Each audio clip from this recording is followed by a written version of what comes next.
Today's bodybuilding, as it stands, is poised to be replaced without a single doubt by classic physique, the newly created division. It is more beautiful than the bubble gut bonanza.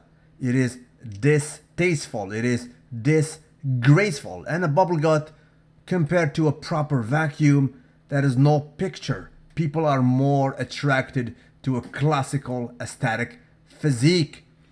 During the last 2 decades, it became a mess. They let it roam shamelessly at any level. The consumption of crazy stuff made it look like a big fauna, dinosaurs of old. Is this real life? They're like proud of it.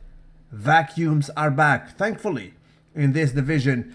And by default, it is poised. It is logical for it to replace this abnormality. I mean, people are making fun of it. Is this real life? What are they consuming? And they try to speculate.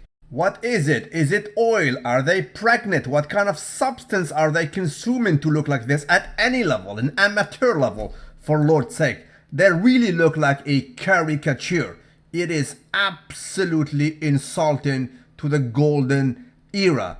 And if the golden era comes back to the days of Francis Benfato, let it be.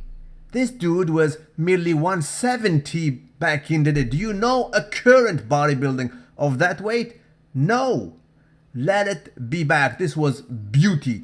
This is aesthetic. This is to be saluted. A human being is naturally attracted to this. Bob Paris. And if you think about it, Bob Paris of the 80s is pretty much today's guys like Arash Rahbar of the classic physique. He really is.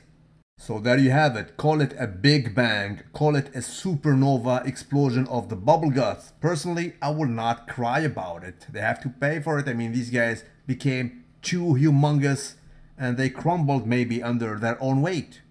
I think that the sport of bodybuilding is at a crossroads.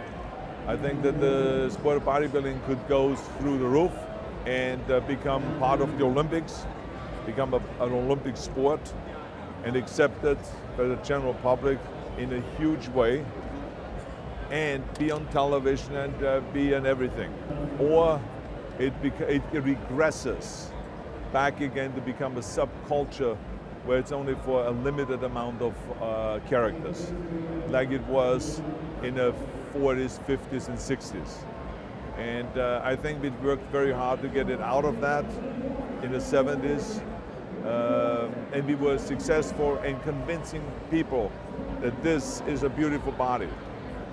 But now, just as people got used to buying in that this is a beautiful body, the bodybuilders and the professional sport of bodybuilding has gone the next step,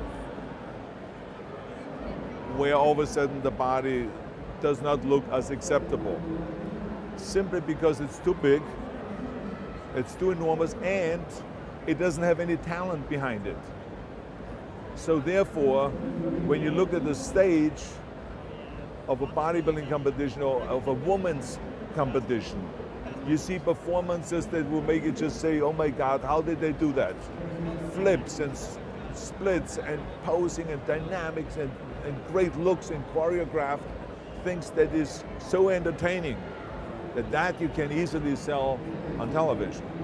But when you have guys come out one after the next to just go,